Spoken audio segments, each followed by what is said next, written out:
انفال 10واں پارہ، پارے کا تیسرا رکوع شروع ہو رہا ہے اور سورت کا 7واں رکوع۔ آیت نمبر 48 تک گفتگو ہو چکی تھی،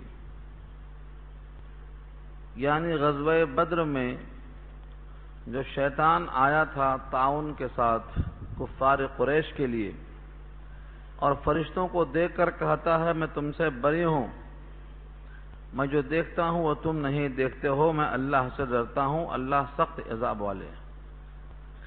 اس طرح سے وہ مکر کے چلا گیا۔ یہاں تک ہماری بات گزشتہ ہفتے میں ہو چکی ہے۔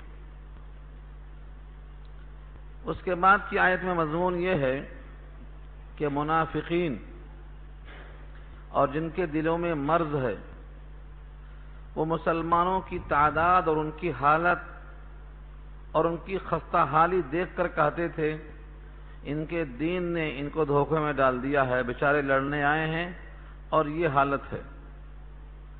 ایک تو تعداد کم ہے، دوسرے اسلحہ نہیں ہے، تیسرے بھوکے پیاسے ہیں، تیسرے خستہ حالی ہے، چوتھے مسافر اور پردیسی ہیں۔ بھلا ان کو جیتنے کا موقع ہے ہی نہیں، جان کھپانے یہاں آ گئے۔ یہ ان لوگوں نے کہا ہے جن کے دل میں نفاق تھا یا ان کے دل میں مرض تھا۔ اذ یقول المنافقون، جب کہنے لگے منافقین، منافق کی جمع منافقون، حالت نسب میں آئے گا تو منافقین بنے گا۔ جن کے دل میں ایمان نہیں ہے، اوپر سے اسلام ظاہر کرتے ہیں، ان کو منافق کہا جاتا ہے۔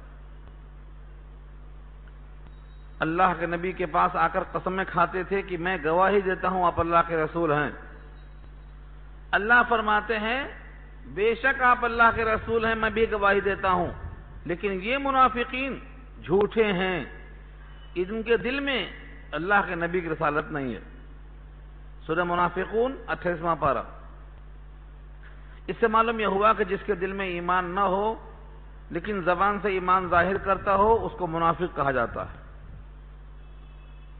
دوسرے وہ لوگ جن کے اندر ان کے قلوب میں مرض ہے، قلب کی جمع قلوب، اس سے مراد کمزور مسلمان جن میں ابھی پختگی نہیں آئی ہے، ایسے لوگوں کو جن کے دلوں میں مرض ہے وہ کون مراد ہیں؟ کمزور، جن کا عقیدہ ابھی کمزور ہے۔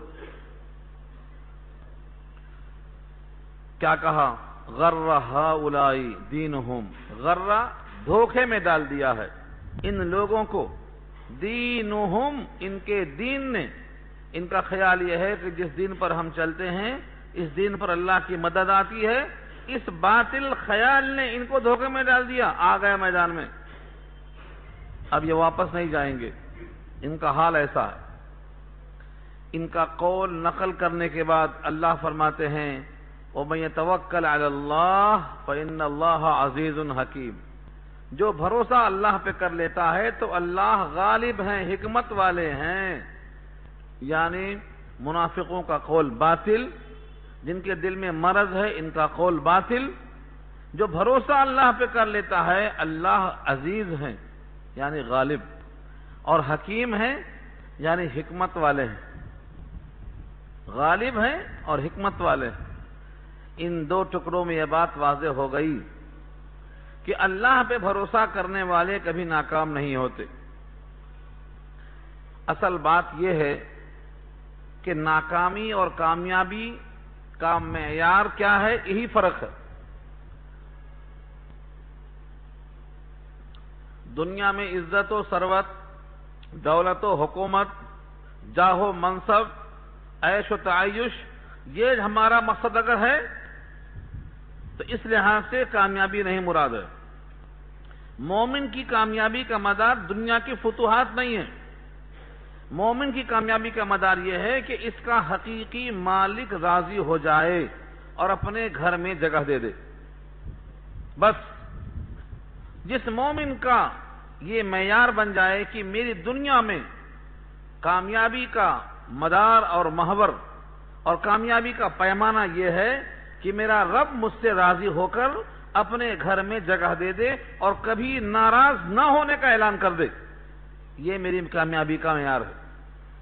اور یہی قرآن نے کہا ہے پیچھے، آپ سن چکے ہیں، فَمَنْ زُحْزِحَ عَنِ النَّارِ وَأُدْخِلَ الْجَنَّةَ فَقَدْ فَازَ، جو بچا لیا گیا جہنم سے اور داخل کر دیا گیا جنت میں، بس وہ کامیاب ہو گیا۔ یہ اللہ کے ہاں کامیابی کا مدار ہے۔ دنیا والے جب تولتے ہیں تو کہتے ہیں فلاں ناکام ہو گیا، فلاں خسارے میں ہو گیا۔ دنیاوی لحاظ سے ان کی نگاہ جا کر دیوار تک ٹک جاتی ہے، جن کی نگاہ سے دیوار تک ٹک جاتی ہے اور دیوار کے پیچھے نہیں دیکھ سکتے ہیں، یہ ان کا معیار ہے۔ اور جو دیکھتے ہیں وحی الہی کی روشنی میں، جو مومن ہوتا وہ اللہ کے نور سے دیکھتا ہے۔ اتقوا بفراست المومن فإنه ينظر بنور اللہ، مومن کی فراست سے ڈرو، وہ اللہ کے نور سے دیکھتا ہے۔ آج بھی کتنے لوگ ہیں جو اپنی طاقت کے بلبوتے پر کمزوروں کو مسل دینا چاہتے ہیں چمٹی کی طرح، لیکن ان کا ایمان ہے جو ناقابل تسخیر ہے۔ ان کو معلوم ہے یہاں ہم شہید بھی ہو گئے تو ہماری کامیابی وہاں رکھی ہے۔ شہادت کا جو اکرام رکھا ہے اللہ نے، دنیا والے اس کو تول نہیں سکتے۔ تو اس آیت میں یہ مضمون دیا ہے اللہ نے۔ لیکن ہاں، جن کے رتبے ہیں سوا، ان کو سوا مشکل ہے۔ جن کے رتبے ہیں سوا، ان کو سوا مشکل ہے۔ ابھی آپ سن رہے تھے قاری صاحب سے، کتنے خوش بخت ہیں سرکار کو پانے والے، مگر ان کو ان کے حوال میں دیکھو، وہ اس لائق تھے کہ نبی کا دور پالیں۔ اگر ہم پاتے اس دور کو تو ہم تو نکمے نکل جاتے۔ کیا ہم فقہ کر لیتے؟ کیا نمازوں میں جو کیفیت ہے وہ لا سکتے؟ کیا میدان کارزار میں ہم جم کر مقابلہ کرتے؟ کیا 313 ہزاروں کے سامنے ڈٹ سکتے؟ ہمارا کیا حال ہے آج؟ اقبال نے کہا تھا، چاہتے سب ہیں کہ ہوں اوج ثریا پہ مقیم، پہلے پیدا تو کرے ویسا کوئی قلب سلیم۔ صحابہ کی طرح جفا کشی، پیٹ میں پتھر باندھ کر خندق کھودنے والے اور ایک کھجور کھا کر جہاد کرنے والے وہ صحابہ تھے۔ ایک کپڑے میں نماز پڑھنے والے صحابہ تھے، 2 کپڑے میسر نہیں تھے، پھر بھی راضی تھے اللہ سے۔ ہم راضی ہیں کیا آج؟ ہم میں کتنے لوگ ہیں جو اللہ سے راضی ہیں؟ ہر ایک کو شکایت ہے، بیٹا ایسا ہونا تھا، بیٹی ایسا ہونا تھا، نوکری ایسا ملنا تھا، گھر ایسا ملنا تھا، صحت ایسی ہونی تھی۔ ہر ایک کو شکوہ اللہ سے۔ شکوہ نہیں کر سکتے، اللہ سے راضی برضا ہونا ہے۔ تو صحابہ کرام کو اللہ نے کہا ہے یہ نبی کی صحبت کے لائق تھے، اس واسطے ہم نے نبی کی صحبت میں رکھا۔ قرآن نے کہا ہے کہ وہ نبی کی صحبت کے لائق تھے۔ سورہ فتح میں اللہ نے اس کو واضح کر دیا ہے۔ وَكَانُوا، اور وہ صحابہ کرام کے بارے میں فرمایا وَكَانُوا، وہ صحابہ کرام کیا تھے؟ ان کے قلب میں تقویٰ تھا، اللہ نے امتحان لے کر دیکھ لیا اور کہا وہ اس کے اہل تھے۔ آج کے لیے جو مسلمان منتخب ہوئے ہیں وہ آج کے لائق تھے۔ اللہ نے قرآن میں کہا ہے کوئی شخص کسی کی فضیلت پر تمنا نہ کرے، کیونکہ جو جس کے لائق تھا دیا۔ وَلَا تَتَمَنَّوْا مَا فَضَّلَ اللَّهُ بِهِ بَعْضَكُمْ عَلَىٰ بَعْضٍ، بعض کو بعض پر فضیلت ہے، کوئی تمنا نہیں کر سکتا۔ کیوں؟ تمنا کرنے کا مطلب یہ ہے کہ جو ہم پر اللہ کی نعمتیں ہیں اس کی ہم ناقدری کر رہے ہیں۔ ہم بھی اس زمانے میں قابل قدر ہیں، کیونکہ لاکھوں انسان بھٹکے ہوئے ہیں، ہم اللہ کے فضل سے ایمان پر ہیں۔ لاکھوں لوگ نمازیں چھوڑ رہے ہیں، ہم نماز قائم کر رہے ہیں۔ لاکھوں لوگ قرآن سے دور ہیں، ہم قرآن سن رہے ہیں۔ اللہ کا انتخاب اس زمانے کے لحاظ سے جو ہے وہ رشک کے قابل ہے۔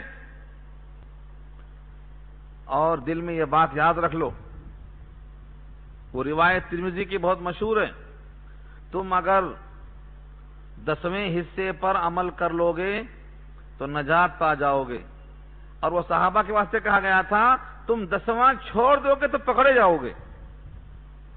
صحابہ سے کہا نبی نے تم اگر 10واں حصہ چھوڑ دو گے تو تمہارا مواخذہ ہو جائے گا، اور ایک زمانہ آئے گا وہ 10ویں پر عمل کر لیں گے، نجات پا جائیں گے۔ کتنا بڑا فرق ہے!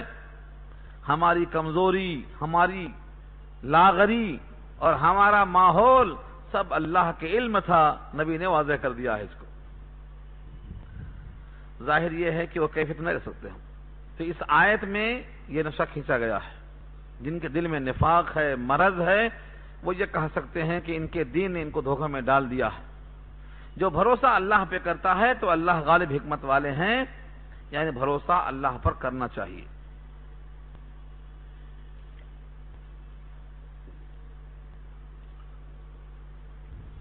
یہاں سے جن منافقوں نے طنز کیا تھا اور جن کافروں نے طنز کیا تھا، ان کافروں کی وفات پر ان کی کیا درگت ہونے والی ہے، نقشہ کھینچا ہے اللہ نے۔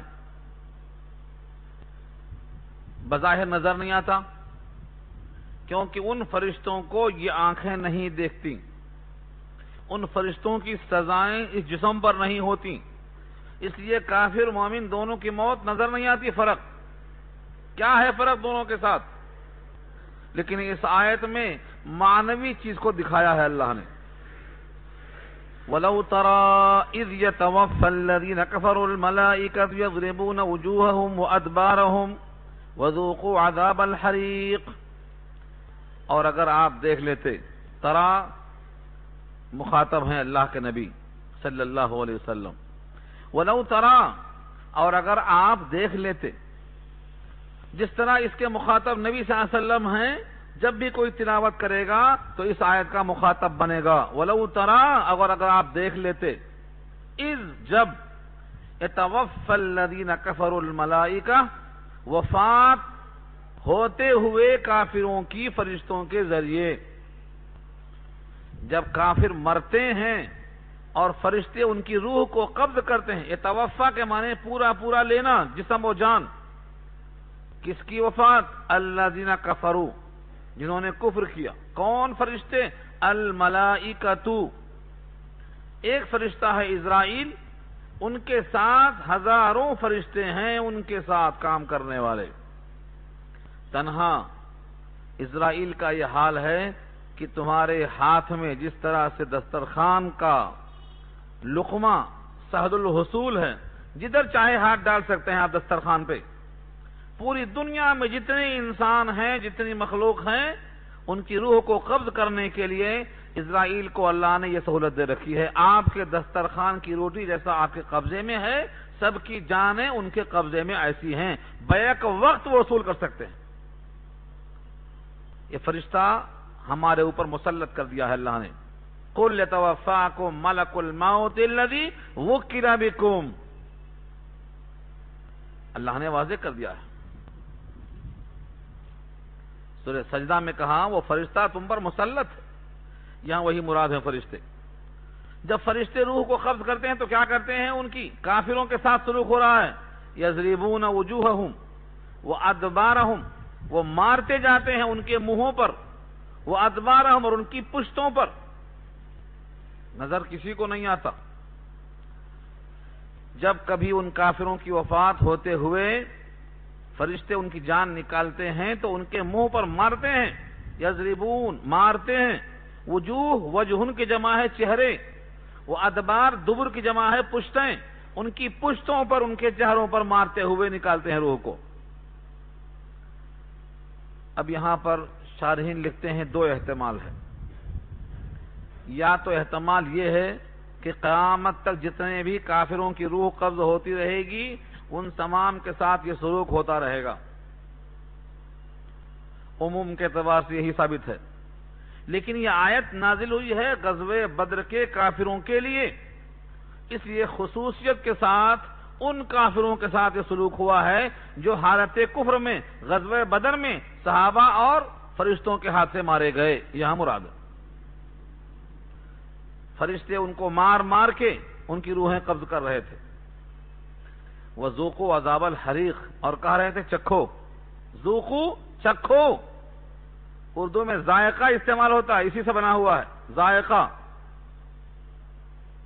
ذائقہ یہ عربی لفظ ہے، ذائقہ یذوقو، ذوق، ذائقہ اچھا ذائقہ ہے، خوش ذائقہ ہے یہ آدمی، کھانا بہت لذیذ ہے جس کو آپ بولتے ہیں، تو ذائقے میں کبھی کبھی طنز بھی ہوتا ہے، یہاں پر وہی ہے ذوقو، چکھو، جیسے اردو میں کہتے ہیں مزہ چکھاؤں گا، کیا مطلب ہوا؟ یہاں لذیذ ذائقہ نہیں ہونے والا ہے، مزہ چکھاؤں گا کا مطلب تمہیں اس کا انجام بھگتنا پڑے گا۔ ایسے یہاں فرشتے کہیں گے ذوقو، چکھو عذاب الحریق، جلنے کا عذاب۔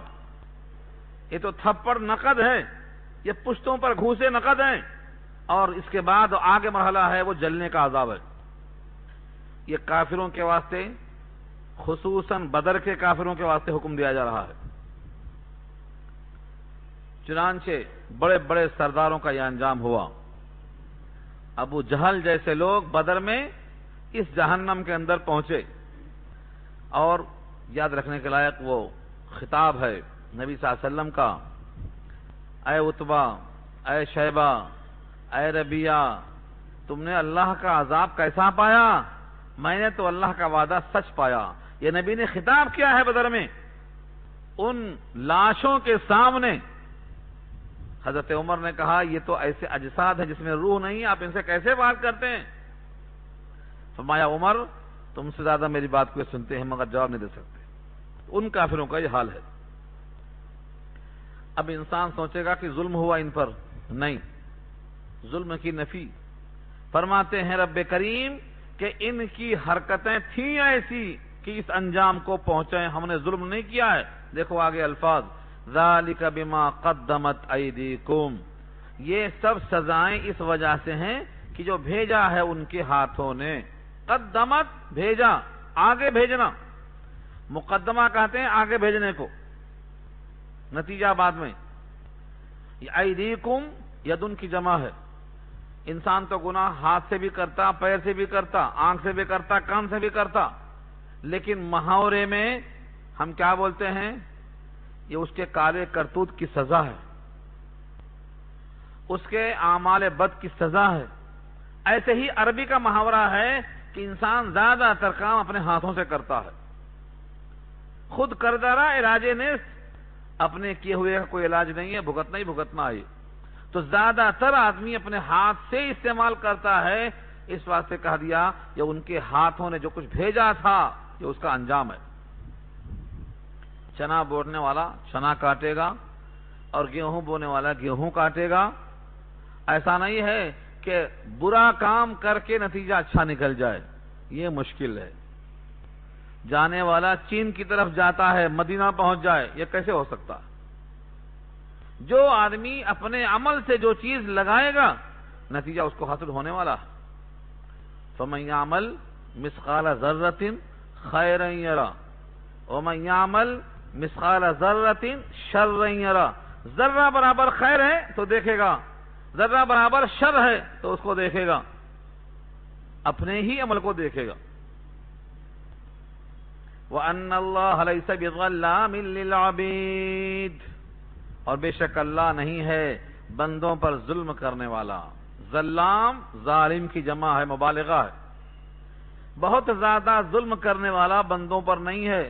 اس کا یہ مطلب نہیں ہے کہ تھوڑا بہت ظلم کرنے والا ہے، نعوذ باللہ، نہیں۔ یہاں ظلام کی نفی سے مطلق ظلم کی نفی کرنا مراد ہے۔ اللہ بندوں پر ظالم نہیں ہے۔ ایسا نہیں ہے کہ انہوں نے کوئی غلطی نہیں کی ہے پھر بھی سزا ملتی ہے، ایسا نہیں۔ یہ دماغ سے نکال دو کہ اللہ بندوں پر ظلم کرے گا۔ بہت سے عقیدے ہیں، فرقہ قدریہ ہے، وہ کہتا ہے بندہ مجبور محض ہے، جو چاہا لکھ دیا ہے، جنت جہنم بدبخت خوشبخت نیک بخت سب کر دیا، ہم کیا کر سکتے ہیں؟ اب یہ غلط ہے۔ اللہ نے بندے کو جتنا اختیار دیا ہے کہ وہ عزم کر سکتا ہے، اسی کے مطابق اس کا حساب لیا جائے گا، اور جتنا اختیار نہیں ہے اتنا حساب نہیں لیا جائے گا۔ آپ نے لقمہ اٹھایا اپنے منہ کی طرف، کس نے پکڑ لیا؟ یہ آپ کا اختیار ہے۔ آپ نے حرام کمایا یا حلال کمایا، کس نے آپ کا ہاتھ پکڑ لیا؟ آپ کو اس میں اختیار ہے۔ نماز پڑھنے آپ آئے تو کس نے روک دیا؟ آپ کو اختیار ہے۔ نماز چھوڑ کر سو گئے تو کس نے آپ کو پٹخ کر مار دیا؟ سوتے ہیں آپ۔ اختیار جتنا ہے بندے کو اتنا ہی سوال کیا جائے گا۔ ہاں، تم جو چاہے وہ نہیں کر سکتے ہو، تم ہر چیز کرنے پر قادر نہیں ہو، وما تشاءون الا ان یشاء اللہ رب العالمین. تم ہر چیز نہیں کر سکتے ہو، لیکن جتنا کر سکتے ہو اتنے کہ تم ذمہ دار ہو. سوال کیا جائے گا. اب یہاں سے ایک تشبیہ دی ہے اللہ نے، کدأب آل فرعون، جیسے عادت تھی فرعون والوں کی. دأبن کے معنی عادت کا، جیسے دأب آل فرعون، فرعون والوں کی عادت. والذین من قبلہم، اور ان کی جو ان سے پہلے تھے، یعنی سمود ہیں، عاد ہیں، بڑے بڑے کفار. ان تمام کا حال کیا بیان کیا گیا؟ کفروا بآیات اللہ، انہوں نے اللہ کی آیتوں کے ساتھ کفر کیا. فأخذہم اللہ، تو ان کو پکڑ لیا اللہ نے، بذنوبہم، ان کے گناہوں کے سبب پکڑ لیا اللہ نے. سمود کا حال آ چکا، عاد کا حال آ چکا، فرعون کا حال آ چکا. یہ مثال دے گیا. ان تمام کا یہ حال تھا، کفر کی بنا پر، سرکشی کی بنا پر، گناہ کی بنا پر ان کو پکڑ لیا اللہ نے. اور یہ مت سمجھو کہ تمہاری قوت ان تمام سے زیادہ ہے. ان اللہ قوی شدید العقاب، بے شک اللہ قوی ہیں، سخت سزا والے ہیں. عقاب کے معنی پکڑ. کوئی بندہ اللہ کی پکڑ سے بچ نہیں سکتا. کوئی یہ سمجھے کہ ہم بچ جائیں گے، ممکن نہیں.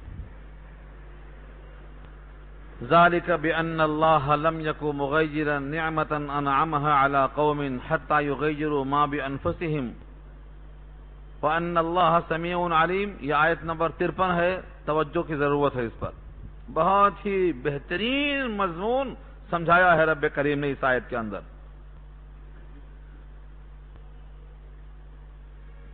کہا یہ اوپر جو حال سنا آپ نے فرعون کا، فرعون کی عادت، سمود کی عادت، ان تمام قوموں کا کفر اور گناہ، اس کی پاداش میں پکڑا جانا، یہ ہمارے پاس ایک ضابطہ ہے، اصول ہے.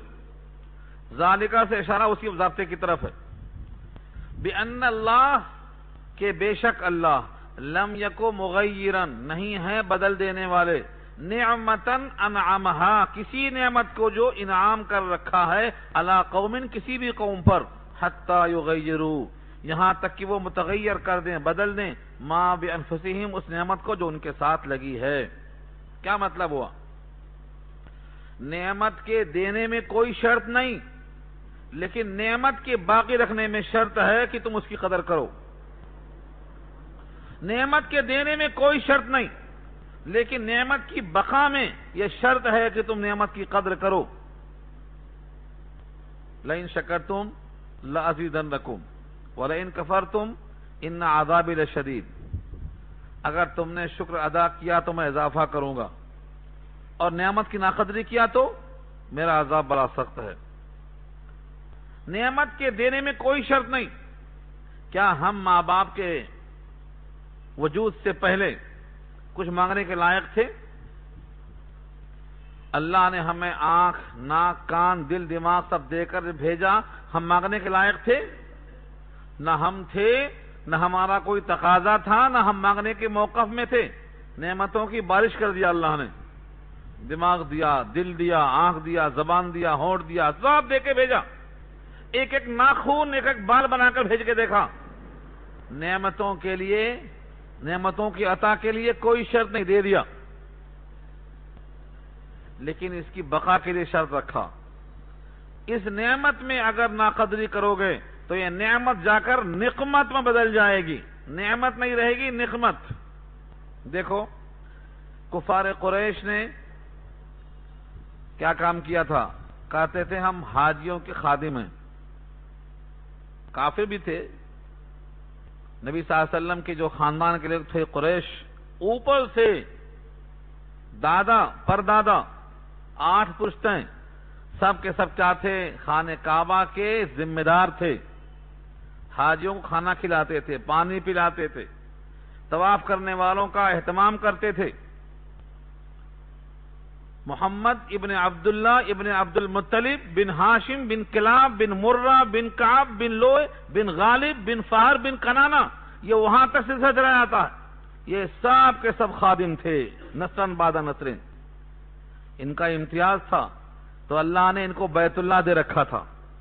اور بیت اللہ کا روب یہ تھا کہ یمن کی طرف یا ملک شام کی طرف سردی گرمی کا سفر کرتے تھے، کوئی چھیڑتا نہیں تھا ان کو کہ خانہ کعبہ کے محافظ ہیں، خانہ کعبہ کے خادم ہیں۔ اللہ تعالیٰ نے ابابیل کا لشکر بھیج کر تحفظ کیا تھا، اس بیت اللہ کے یہ مالک ہیں، ان کی ہیبت تھی، انہیں کوئی چھیڑتا نہیں تھا۔ لیکن جب ان کفار قریش پر اللہ کی نعمت دوسری طرف سے آئی، قرآن آیا، سب سے زیادہ جو محبوب ہے کائنات میں خاتم الانبیاء کو اللہ نے بھیجا، سب سے عمدہ آخری کتاب کو بھیجا، تو ان لوگوں نے نہ رسول کو مانا نہ رسول کی کتاب کو مانا، آیتوں کی تکذیب، رسول کا انکار۔ پہلے وہ حاجیوں کو کھانا کھلاتے تھے، پانی پلاتے تھے، اب نبی اور نبی کے ساتھیوں کو قید کر دیا، بھوکے مارتے تھے، 3 سال تک پتے کھلا دیا، کھانا پینا بند کر دیا۔ پہلے حاجیوں کے واسطے مطاف کو صاف کرتے تھے، اب ان حاجیوں کو عمرہ کرنے آ رہے ہیں تو رکا دیا، اندر نہیں آ سکتے اب۔ تو کیا کیا انہوں نے؟ ناقدری شروع کیا۔ گھر کے مالک تھے یہ، چابی ان کے ہاتھ میں تھی، ابابیل سے تحفظ کیا گیا۔ لیکن جب انہوں نے نبی کو جھٹلایا، آیتوں کو چھوڑ دیا، بجائے کھانا کھلانے کے بائیکاٹ کر دیا، بجائے حاجیوں کو دعوت دے کر بلانے کے ان کو روک دیا، یہ سب نعمتوں کا غلط استعمال کیا انہوں نے، تو اللہ نے سن 8 ہجری میں بیت اللہ سے ان کو بے دخل کر دیا۔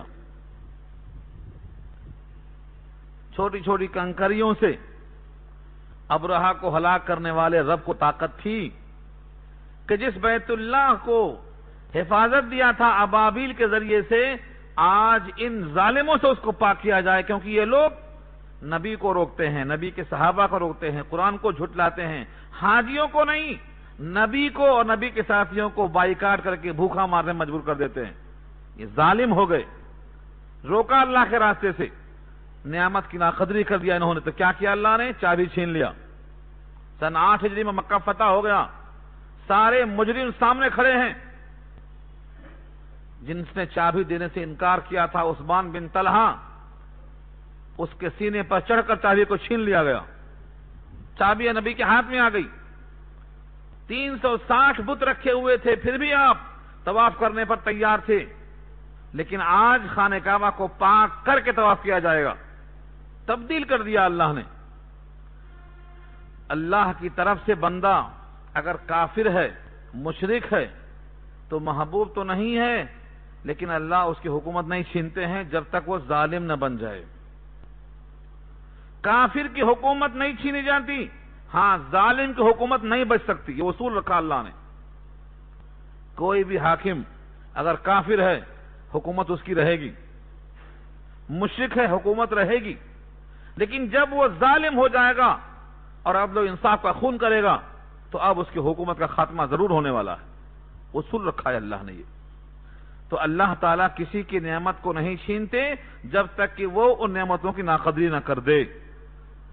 اس اصول کی بنیاد پر ہم مطمئن ہیں کہ آج کے دور میں جتنے ظالم ظلم کرتے ہیں اور عدل و انصاف سے خالی ہیں، ان پر اللہ کا عذاب ضرور آنے والا ہے۔ اللہ کا اصول ہے اور ضابطہ ہے یہ، اس آیت میں پیش کیا اللہ نے۔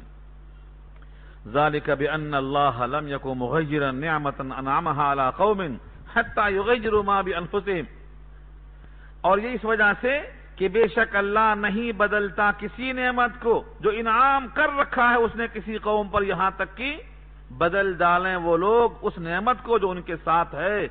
کیوں؟ بے شک اللہ سننے والا، جاننے والا ہے، ان کی باتوں کو سننے والا ہے، ان کے عمل کو جاننے والا ہے۔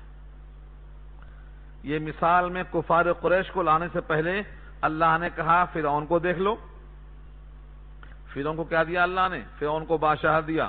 مومن تھا یہ؟ نہیں، مومن نہیں تھا یہ، بلکہ کہتا تھا انا ربکم الاعلی، میں رب اعلی ہوں، مگر حکومت باقی تھی، حکومت باقی تھی۔ مصر میں ایک فرعون نہیں 8 فرعون پیدا ہوئے، یہ 8واں فرعون تھا، وہاں کے ہر بادشاہ کا نام فرعون ہوتا تھا۔ حکومت باقی ہے، ایک کی نہیں 8 فرعون کی۔ کیوں؟ عدل و انصاف تھا جب تک، لیکن جب اس شخص نے انصاف کا خون کیا، ایک نجومی کے کہہ دینے سے کہ بچہ ہونے والا ہے، حکومت چھین لینے والا ہے، ایک بچے کو روکنے کے لیے اس نے لاکھوں بچوں کو قتل کر دیا۔ اب انصاف کٹ رہا ہے، اب انصاف ختم ہو رہا ہے، ظلم شروع ہو رہا ہے، اب حکومت کی جڑیں کھوکھلی ہونی شروع ہو گئیں۔ حضرت موسیٰ نے اللہ کا کلام پیش کیا، رد کر دیا، جادوگر کہا کے مقابلہ کرا دیا، جڑیں کھوکھلی ہو رہی ہیں۔ جب تک اس نے آیت اللہ کا انکار نہیں کیا تھا، بجائے ظلم کے عدل کیا تھا، حکومت باقی تھی، لیکن جب اس نے ظلم شروع کر دیا، حکومتیں کٹنا شروع ہو گئیں، یہاں تک کہ وہی موسیٰ جو ان کے گھر میں پلا تھا، جس سے خوف لگا تھا، وہی موسیٰ اللہ کی طرف سے داعی بن کر جب پہنچا ہے اور دعوت کو پیش کیا ہے، قوم فرعون نے انکار کیا، اللہ نے پوری قوم کو مال و لشکر کے وزیر اور مشیر سب کے ساتھ دریائے نیل میں غرق کر دیا۔ کیا مطلب ہوا؟ ظلم اللہ برداشت نہیں کرتے۔ اس زمین پر جو ظلم کرے گا اس کا انجام یہ ہو کر رہے گا، اس کا تختہ پلٹے گا، اس کی حکومت جائے گی، اس کی عزت جائے گی، اس کی اوقات جائے گی، اس کی اہمیت جائے گی، اس کی ہیبت چلی جائے گی۔ یہ ممکن نہیں ہے کہ اس کائنات پر کوئی ظالم حکومت کر سکے۔ ہاں، محدود وقت میں اللہ تعالیٰ رسی کو ڈھیل دیتے ہیں۔ خود اللہ فرماتے ہیں سنستدرجہم من حیث لا یعلمون، ہم رسی ایسی کھینچیں گے انہیں خبر بھی نہیں ہوگی۔ سنستدرجہم من حیث لا یعلمون، رسی ایسا کھینچیں گے انہیں خبر نہیں ہوگی۔ بدر میں کفار قریش کی رسی کھینچی گئی، بڑے بڑے سورما 70 چن چن کے مارے گئے۔ یہی حال ہوا فرعونیوں کا، سب غرق کر دیے گئے۔ یہی حال ہوا یہودیوں کا جو بنو قریظہ میں تھے، جن کا ذکر ابھی آ رہا ہے 2 آیتوں کے بعد، ان کا بھی انجام نہیں ہوا۔ تو جب تک بندہ ظلم نہیں کرے گا اللہ کا عتاب نازل نہیں ہوگا۔ کفر و شرک پر عتاب نہیں ہے، ہاں ظلم پر عتاب ہے۔ پھر مثال دیا کدأب آل فرعون، جس طرح سے فرعون والوں کی عادت تھی، والذین من قبلہم، اور ان کی جو ان سے پہلے تھے، کذبوا بآیات ربہم، انہوں نے اپنے رب کی آیتوں کی تکذیب کی، اپنے رب کی آیتوں کی تکذیب کی، فأہلکناہم بذنوبہم، تو ان کے گناہوں کی پاداش میں ہم نے ان کو ہلاک کر دیا۔ وَأَغْرَقْنَا آلَ فِرْعَوْنَ، اور آل فرعون کو ہم نے غرق کر دیا۔ آل فرعون سے مت سمجھو ان کے بیٹا ووٹا تھا، بیٹا ووٹا نہیں تھا۔ اللہ تعالی نے اس قتل اولاد کی وجہ سے سزا دیا تھا کہ ان میں اولاد ہونا بند ہو گئی تھی، کوئی اولاد نہیں تھی ان کی، نہ فرعون کی اولاد تھی اور نہ اس وقت اولاد پیدا ہو رہی تھی، سب روک دیا اللہ نے۔ کیوں؟ انہوں نے اولادوں کو قتل کرنا شروع کر دیا تھا۔ تو آل فرعون سے مراد کون ہیں؟ فرعون کے فالوورز، فرعون کی اتباع کرنے والے، جتنے لوگ فرعون کے پیچھے پیچھے تھے خدا کہنے والے، یہ مراد ہے یہاں پر، ورنہ فرعون کی اولاد نہیں تھی، کوئی اولاد نہیں۔ تو آل فرعون سے مراد ان کی اتباع کرنے والے، ان سب کو غرق کر دیا ہم نے۔ اللہ کیا فرماتے ہیں آگے؟ وَكُلٌّ كَانُوا ظَالِمِينَ، یہ نہیں کہا وَكُلٌّ كَانُوا كَافِرِينَ، کافرین نہیں، مشرکین نہیں، کیا کہا؟ وَكُلٌّ كَانُوا ظَالِمِينَ، یہ سب ظالم تھے۔ فرعون کا ظلم تھا، مشیروں کا ظلم تھا، کوئی وہاں منصف نہیں تھا، سب ظالم تھے، اس لیے ہم نے ایسا کر دیا۔ تو اللہ تعالی کے پاس ظلم کا نتیجہ یہ ہونے والا ہے، اسی واسطے کہا گیا ہے مظلوم کی آہ سے بچو، دعوت المظلوم مستجابۃ، مظلوم کی دعا مستجاب ہے، وَإِن كَانَ كَافِرًا وَإِن كَانَ فَاجِرًا، اگرچہ وہ کافر ہو، اگرچہ وہ فاسق و فاجر ہو۔ جب بندہ مظلوم ہوتا ہے تو اس کی آہ پہنچتی ہے عرش اعظم پر، مگر افسوس یہ ہے ہم مظلوم ہو کر بجائے عرش اعظم پر اپنی آہ بھیجنے کے ہم خالی تبصرہ کرتے بیٹھے ہیں، ہوٹلوں کو آباد کیا بیٹھے ہیں۔ اب تو مسجدوں کو آباد کر دو، اپنے جبین نیاز سے اب تو جھک جاؤ اللہ کے سامنے، تو ظالم کی کیفیت انشاءاللہ جلدی ختم ہو جائے گی۔ فرمایا وَكُلٌّ كَانُوا ظَالِمِينَ، سب کے سب ظالم تھے۔ ان شر الدواب عند اللہ، بے شک بدترین جانور، دواب جمع ہے دابہ کی، ایسا لفظ استعمال ہوا ہے جس میں دو اشارہ ہے۔ دابہ کے معنی آتے ہیں زمین پر رینگنے والا، چاہے وہ 2 پیر والا ہو یا 4 پیر والا ہو یا پیٹ کے بل چلنے والا ہو، سب کو دابہ کہا قرآن نے۔ یہاں بھی کہا، سورہ نور پارہ 18 میں کہا واللہ خلق کل دابۃ من ماء، اللہ نے ہر دابے کو پیدا کیا پانی سے۔ فمنہم من یمشی علی بطنی، پیٹ کے بل چلتے ہیں اس میں سے بعض، ومنہم من یمشی علی رجلین، 2 پیر پر، ومنہم من یمشی علی 4 4 پیر پر، تو ان سب کو دابہ کہا اللہ نے۔ جتنے دابہ ہیں ان میں بدترین دابہ کون سا ہے؟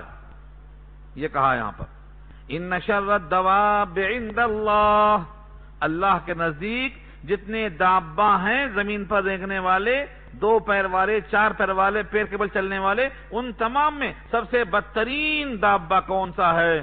فرمایا الذین کفروا، جنہوں نے کفر کیا ہے، فہم لا یؤمنون، پس وہ ایمان نہیں لائیں گے۔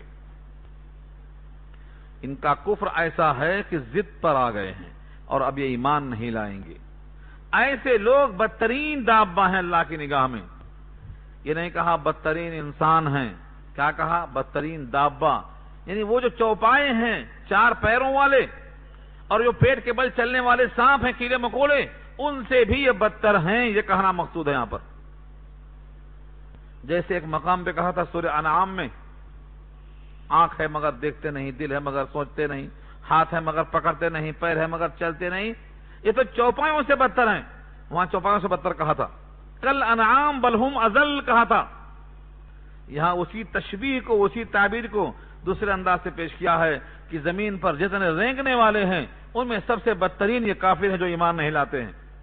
اور ان کی صفتوں میں سے ایک صفت ہے الذین عاہدت منہم ثم ينقضون عہدہم فی کل مرۃ وہم لا یتقون، جب آپ ان سے عہد کرتے ہیں، الذین عاہدت منہم، جن سے آپ معاہدہ کرتے ہیں، ایگریمنٹ کرتے ہیں، ثم ينقضون عہدہم، پھر وہ توڑ دیتے ہیں اپنے عہد کو، فی کل مرہ، ہر بار، وہم لا یتقون، اور وہ ڈرتے نہیں ہیں۔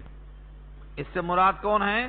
یہودیوں کا 2 قبیلہ مراد ہیں، ایک بنو قریظہ اور ایک بنو نذیر، کہ مدینہ میں آباد تھے۔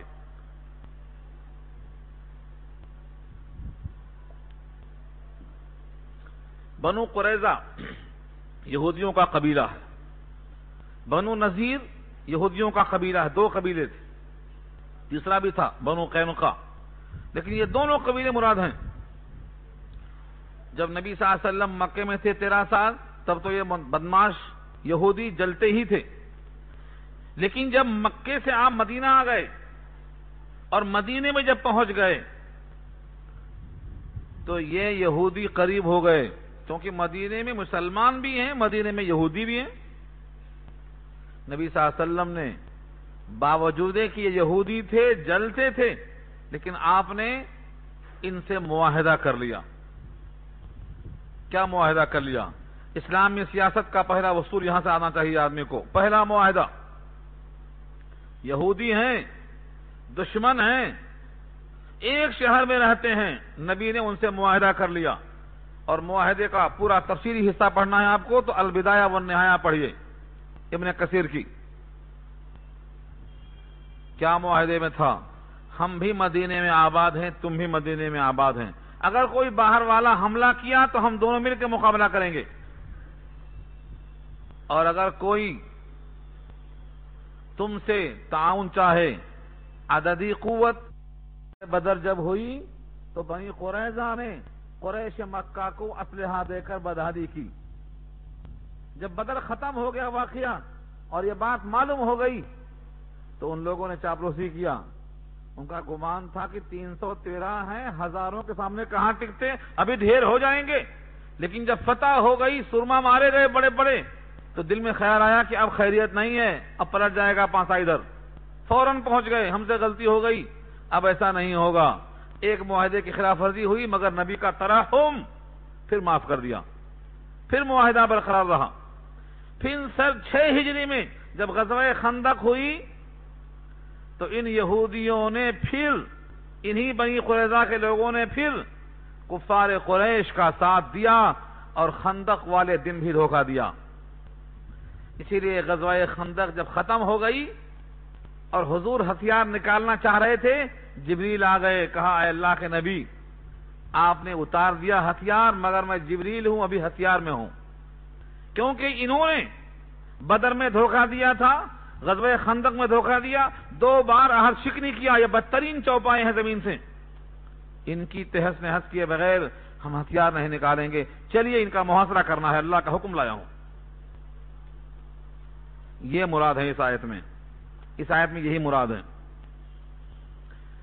نبی صلی اللہ علیہ وسلم نے پورا خندق کے بعد، غزوہ خندق کے بعد ان بنو قریظہ کا، بنو نذیر کا پورا محاصرہ کر لیا۔ اس محاصرے کی پوری تفصیل، پوری کیفیت پارہ 28 میں انشاءاللہ آئے گی سورہ حشر کے حوالے سے۔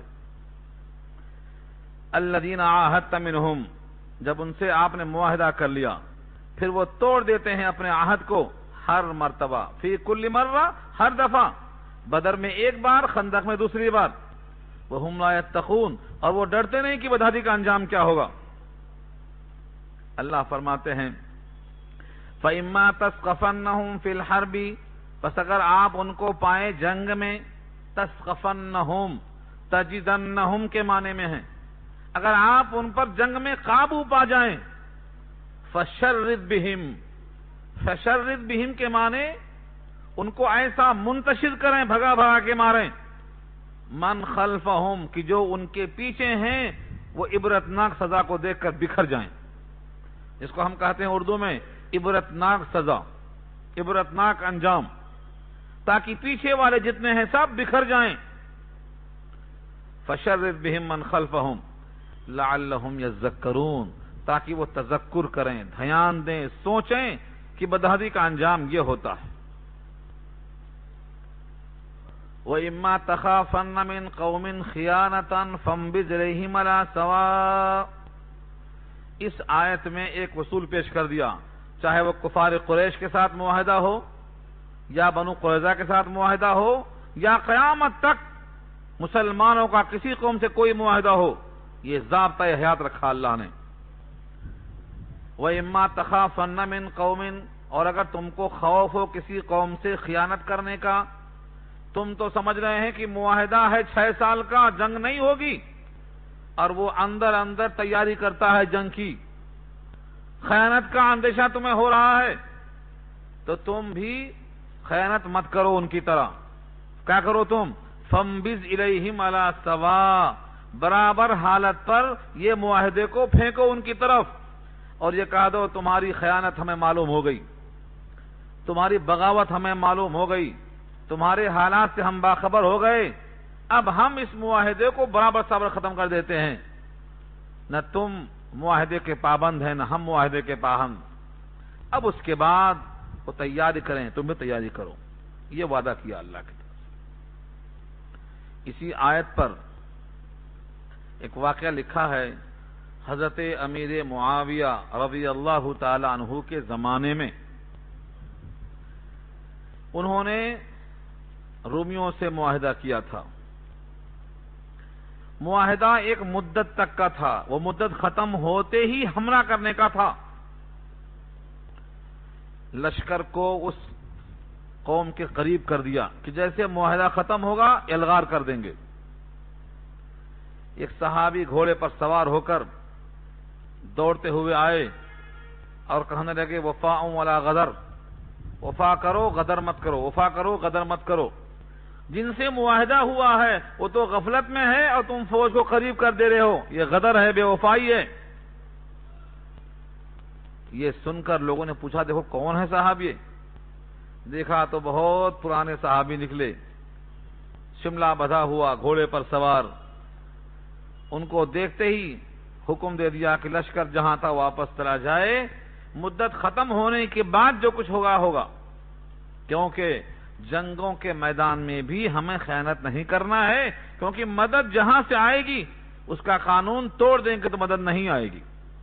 یہ جنگوں میں ہمارے صحابہ نے احترام کیا ہے قانون کا۔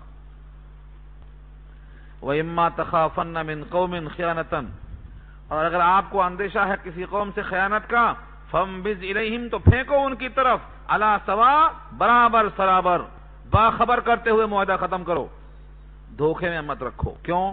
ان اللہ، بے شک اللہ، لا يحب الخائنین، پسند نہیں کرتے خیانت کرنے والوں کو، چاہے وہ خیانت جنگ میں ہو، چاہے وہ خیانت کسی اور مرحلے میں ہو، اللہ کو پسند نہیں آتی ہے۔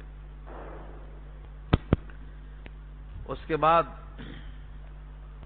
بہت اہم مقام ہے، صحابہ کرام میں سے بعض تک یہ بات پہنچی کہ غزوہ بدر میں 70 سردار کافروں کے مارے گئے، لیکن بہت لوگ بچ گئے، بہت سے کافر جن کو مارا جانا تھا بچ گئے، اور اب ان کی وجہ سے ہمیں خطرہ ہے، شدت کا، انتقام کا، ریئیکشن کا ہمیں اندیشہ ہے۔ ان کی تسلی کے واسطے یہ آیت نازل ہوئی، وَلَا يَحْسَبَنَّ الَّذِينَ كَفَرُوا سَبَقُوا إِنَّهُمْ لَا يُعْجِزُونَ، اور گمان نہ کریں وہ لوگ جنہوں نے کفر کیا ہے کہ وہ سبقت کر گئے، یعنی بھاگ کر بچ گئے۔ انہم، بے شک وہ، لا یعجزون، عاجز ہمیں نہیں کر سکتے، یعنی ہماری پکڑ سے نہیں بچ سکتے، ان کا انجام جو کچھ ہونا ہے وہ ہو کے رہے گا۔ چنانچہ بڑے بڑے سردار تو یہاں ڈھیر ہو گئے، اور جو باقی بچے تھے وہ حد میں آئے، خندق میں آئے، ہر مقام پر ان کا انجام ہوا، تو اللہ کی پکڑ سے وہ بچ نہیں سکتے، تسلی دی گئی ہے۔ اگر آج ہی ان کو قتل نہیں کیا جا سکا تو اس کا مطلب نہیں کہ وہ بچ گئے اور ہماری پکڑ سے باہر چلے گئے، وہ ہم کو عاجز نہیں کر سکتے ہیں۔ وَأَعِدُّوا لَهُم مَّا اسْتَطَعْتُم مِّن قُوَّةٍ وَمِن رِّبَاطِ الْخَيْلِ تُرْهِبُونَ بِهِ عَدُوَّ اللَّهِ وَعَدُوَّكُمْ۔ اس آیت پر جتنا توجہ کریں گے کم ہے۔ یہ آیت نمبر 60 ہے سورہ انفال کی۔ اس زمانے کے لحاظ سے 100% آپ کی توجہ اس پر ہونا چاہیے۔ جس دن آیت نازل ہوئی تھی اس دن سے لے کر آج تک ہمیشہ یہ توجہ کا مرکز رہی ہے، اور اس سے غفلت رلائے گی سب کو۔ اس آیت کے مضمون سے غفلت کا نتیجہ ہے جو آج ہم بھگت رہے ہیں سارے عالم میں۔ اس آیت کو نبی صلی اللہ علیہ وسلم نے منبر پر کھڑے ہو کر بطور خاص تشریح کرتے ہوئے پیش کیا ہے۔ مسلمان تو 6 پارے پڑھتا ہے تراویح میں، 10 پارے پڑھتا ہے 2 رکعتوں میں، مگر کیا سمجھ کر پڑھتا ہے اور کیا نہیں سمجھتا ہے؟ ثواب ثواب ثواب، لیکن ہدایت نہیں ملنے والی ہے اس سے۔ ثواب ضرور ملے گا، رہنمائی نہیں ملنے والی ہے۔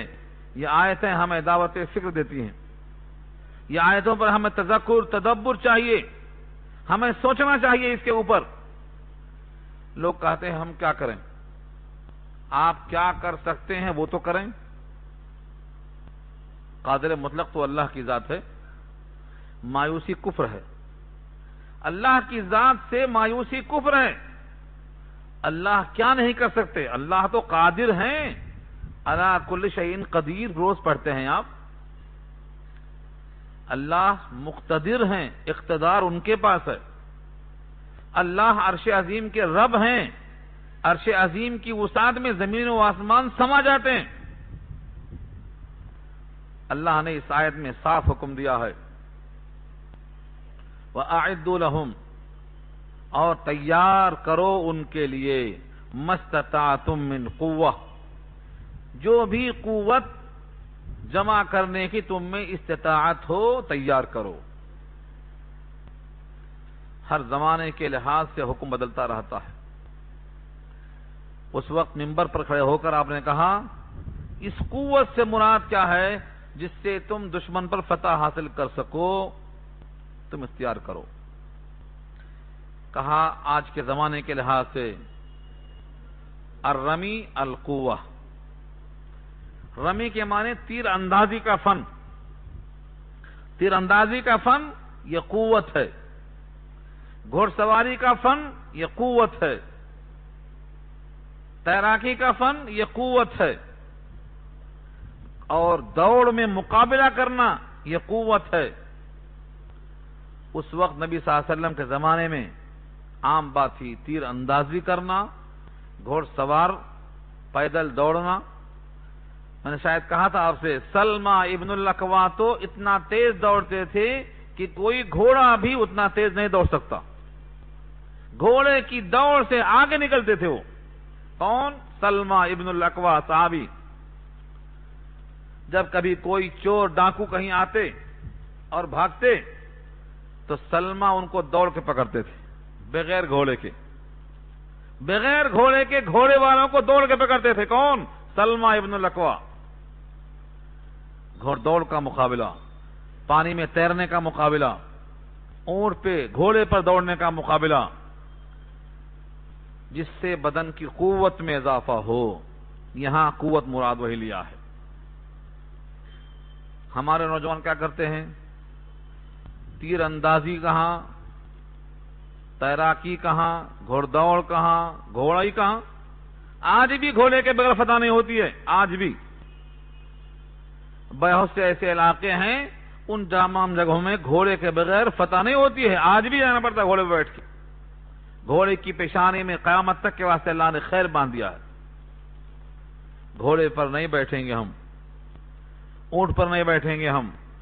لاٹھی، تیر اندازی، مقابلہ، ہم میں یہ بات ہے نہیں. اب تو ہم خالی کنگھا لیے، بالوں کے لیے، بالوں کے لیے کنگھا لیے اور آئینہ لیے. بس بالوں کے لیے کنگھا منع نہیں ہے، لیکن صرف آرائش کر لینا یہ مردوں کا کام نہیں ہے، یہ تو عورتوں کا کام ہے. کنگھا ناغے سے کرنا، حضور نے فرمایا ناغے سے کرنا کنگھا. کیوں کنگھا ناغے سے یوں کرنا کہ تمہاری توجہ کا مرکز کہیں آئینہ ہو جائے، تم خالی آئینے میں رہ جاؤ. زینت میں، لباس میں، تزین میں. یہ کوئی زینت نہیں ہے. مرد کی زینت لباس سے نہیں آتی. مرد کی زینت قوت سے آتی ہے. اور مرد کی زینت لباس سے نہیں آتی، مرد کی زینت اخلاق سے آتی ہے. لیس الجمال باسواب تزیننا فإن الجمال جمال العلم والادب. کپڑا جس سے ہم تزین حاصل کرتے ہیں یہ کوئی تزین نہیں ہے، کوئی زینت نہیں ہے. جمال تو علم و ادب کا ہونا چاہیے. تو صحابہ کرام کو رسول کا یہ حکم تھا، تیر اندازی کرتے تھے. حضرت ابراہیم کے صاحبزادے اسماعیل زندگی بھر تیر چلاتے تھے، شکار کرتے تھے. اور ایک بار تو مدینے میں مقابلہ ہوا، صحابہ کرام کی دو جماعتیں مقابلہ کر رہی تھیں تیر اندازی کا. نشانہ کس کا اچھا ہے؟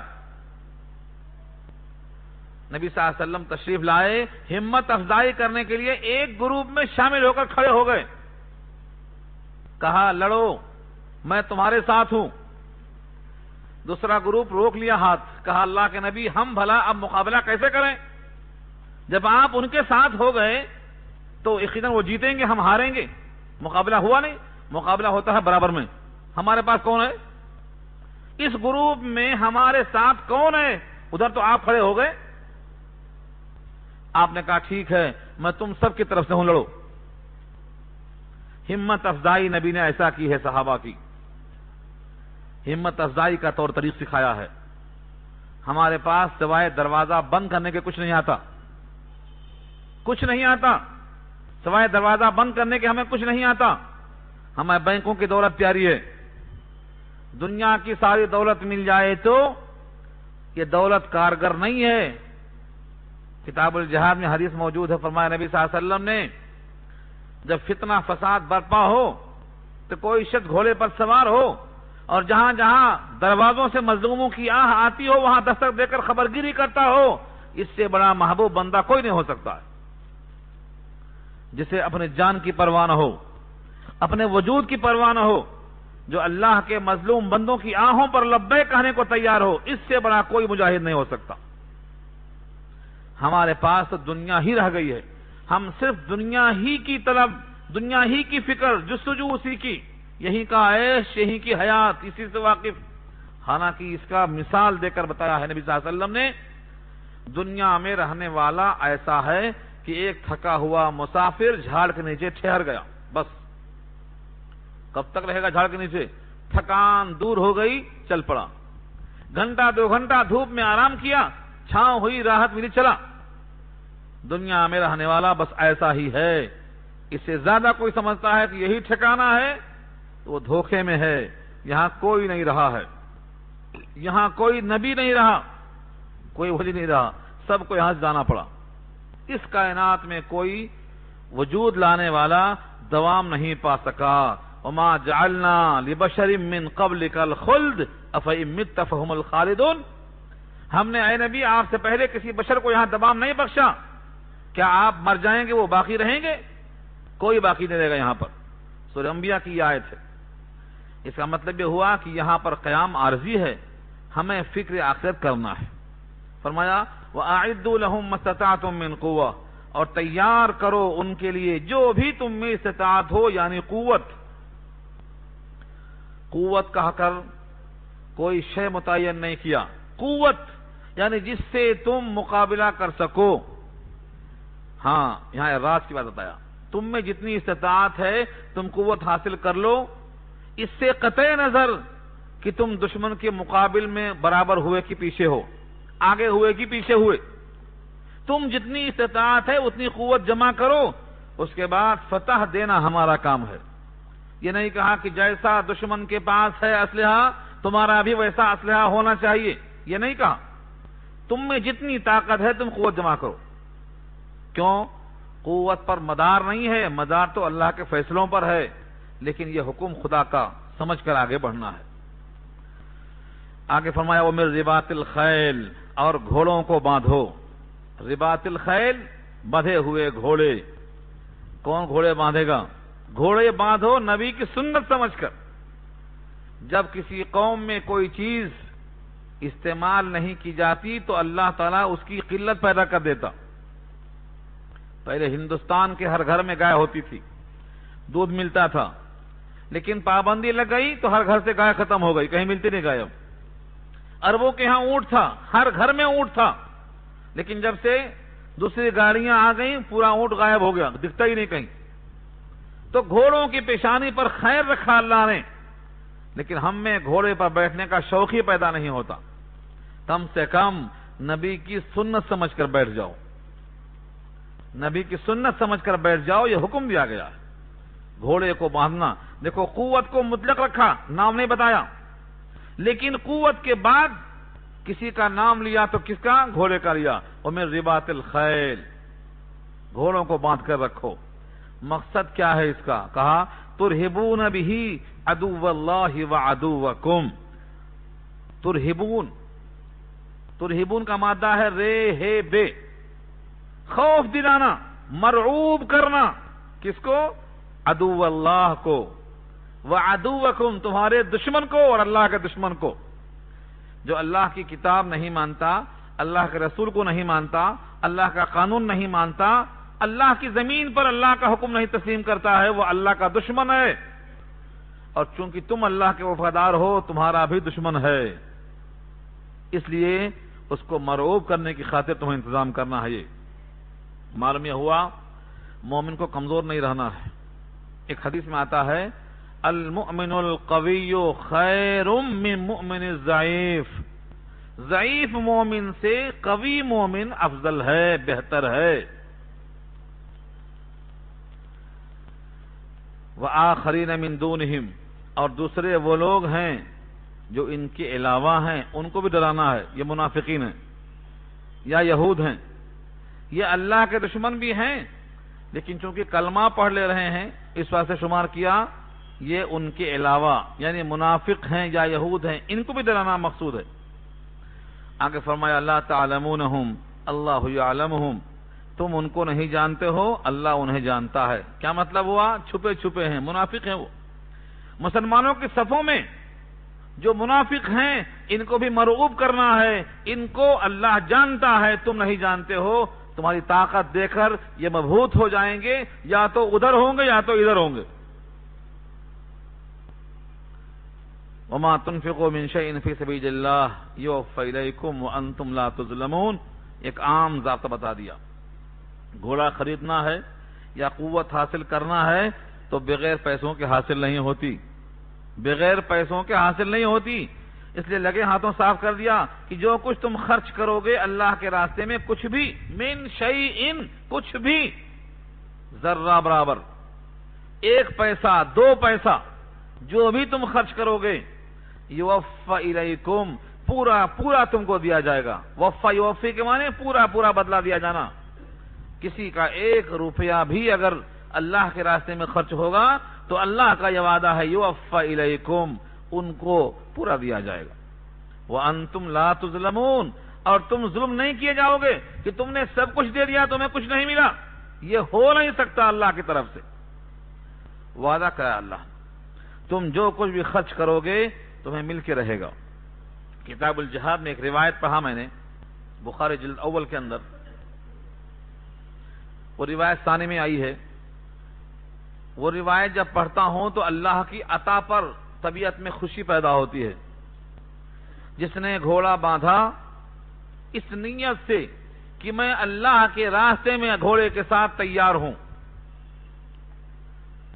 فرمایا کہ جب قیامت میں نام اعمال تولے جائیں گے تو یہ گھوڑا تولا جائے گا. اور کہا فرمایا اس کی رسی جو بڑی کر دیا ہے چمن میں، رسی تولی جائے گی. وہ اچھلا کودا ہے، اس سے اچھلنے کودنے سے، کھانے پینے سے جو کچھ بھی استعمال میں زمین آئی ہے یہ سب تولی جائے گی. راستے سے گزرا ہے، پانی راستے میں پڑ گیا ہے، پلانے کی نیت نہیں تھی، خود ہی اس نے پی لیا ہے تو وہ پانی بھی تولا جائے گا. اس کی لید، اس کا گوبر، اس کا پیشاب تولا جائے گا. یہ اللہ کی عطا ہے. فرمایا کہ اس کے گھوڑے کی ایک ایک چیز تولی جائے گی. کب؟ نام اعمال کی جگہ پر. اتنی زیادہ سعادت ہے، کم سے کم اس نیت سے اللہ کے راستے میں خرچ کرو تاکہ تمہارے لیے یہ سب اجر بن جائے.